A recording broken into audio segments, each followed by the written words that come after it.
In the small town of Elmswood, where everyone seemed to know everyone else's name, there was a quiet rhythm to life. The cobblestone streets echoed with the chatter of familiar voices, and every corner store had a story to tell. Yet among the warmth of its people, there existed one figure who never quite belonged, a man named Henry Cole. Henry wasn't a bad man. In fact, most would say he was rather polite, though distant. He moved to Elmswood nearly a decade ago and bought the little house near the edge of town, the one with the white fence that always needed painting.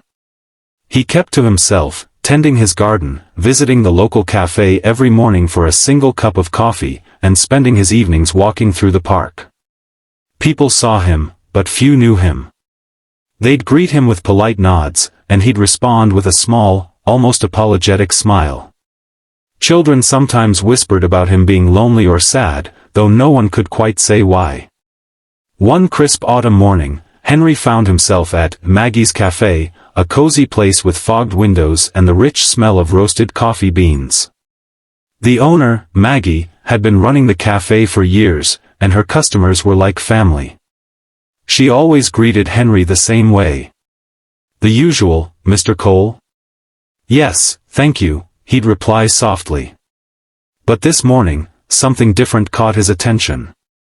At the far corner of the cafe sat a young woman, probably in her late 20s, fidgeting with a napkin. She looked nervous, glancing at the clock repeatedly. Her clothes were neat but worn, and her eyes carried the kind of exhaustion that didn't come from a single sleepless night, it came from struggling too long. After a while, Henry noticed that the woman had ordered only a single cup of tea but hadn't touched it. When Maggie came over to check on her, the woman whispered something, and Maggie's expression softened before she gently patted the girl's shoulder. Henry pretended not to listen, but he caught snippets of their conversation. Something about a job interview, about not having enough for rent, and a mother who was sick. When Maggie walked away, Henry sat for a long moment, stirring his coffee though it had already gone cold. Finally, he stood up, left some bills on his table, and walked out. But his mind didn't leave with him. That night, he couldn't shake the image of the young woman's trembling hands. He tried reading, one of his favorite old novels, but the words swam on the page. He tried sleeping, but the silence of the house seemed louder than ever. The next morning, Henry returned to the cafe earlier than usual. Maggie was surprised to see him so soon.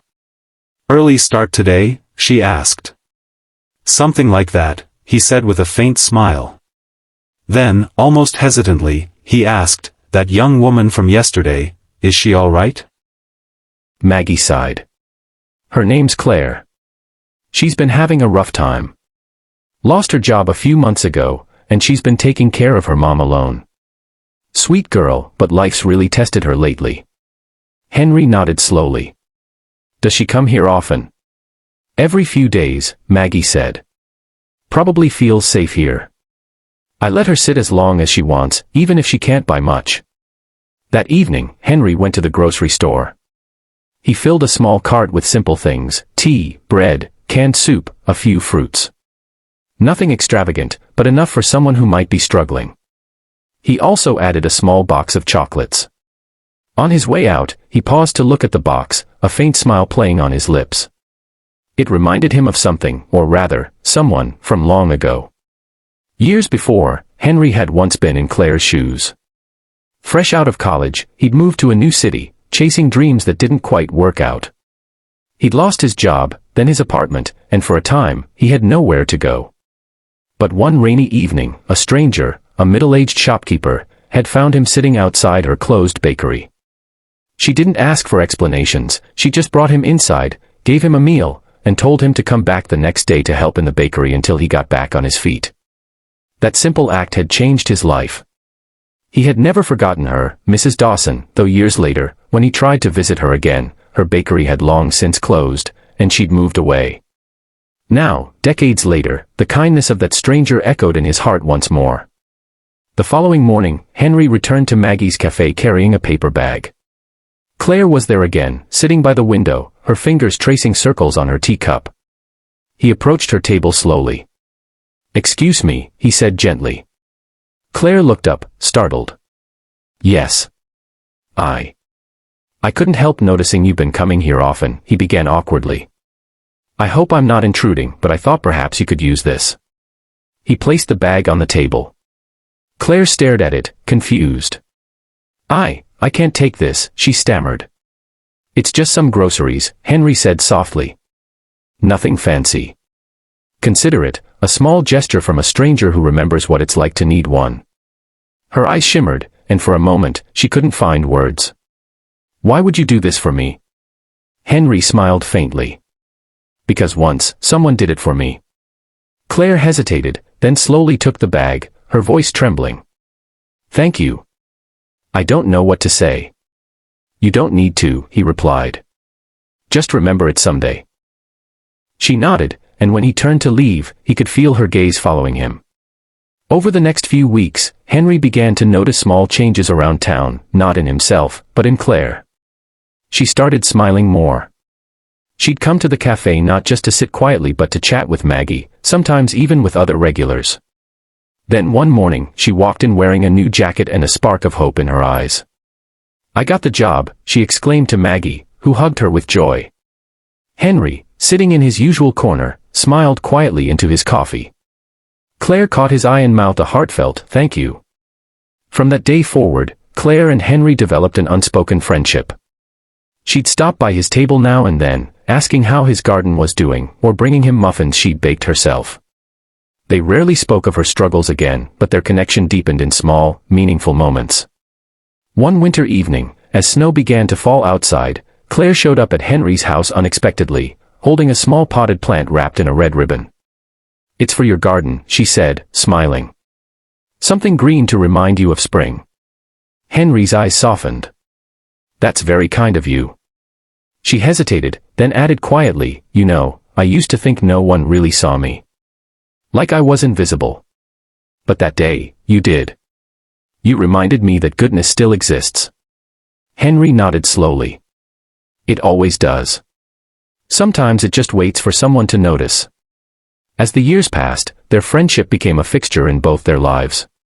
Claire's mother recovered enough to move into assisted living, and Claire continued working at her new job.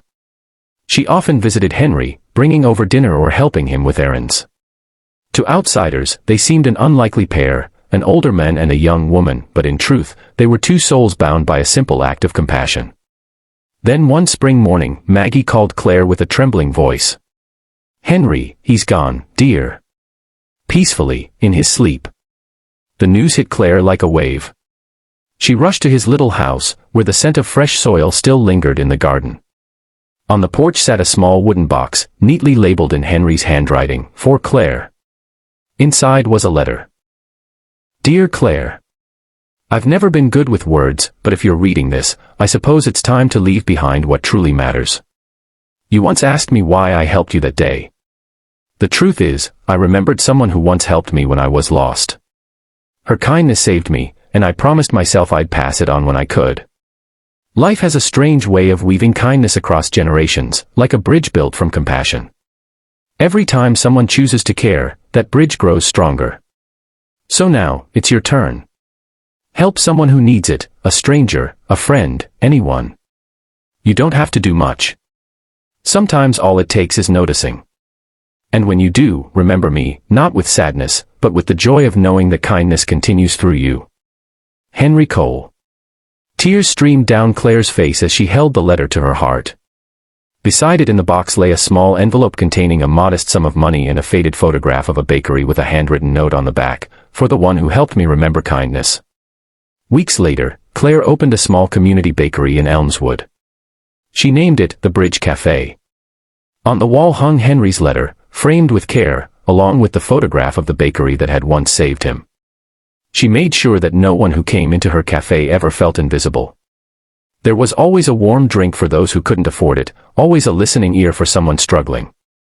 And often, when she watched a weary traveler sit down by the window, she'd remember the quiet man who changed her life, the stranger who remembered what it meant to be helped and who reminded her to pass it on. Years later, as Elmswood grew and faces changed, people still talked about the kindness that started it all. Some called it fate, others called it love in disguise. But those who truly understood knew it was something simpler, the power of a single memory carried forward through time. Because kindness, once given, never truly ends. It lingers in the hearts of those it touches, waiting for its turn to return, just as Henry had once remembered, and just as Claire would continue to do. And somewhere beyond the veil of time and memory, perhaps Mrs. Dawson, the old baker who once helped a young man in need, was smiling too, watching as her act of compassion echoed, one stranger to another, across the years.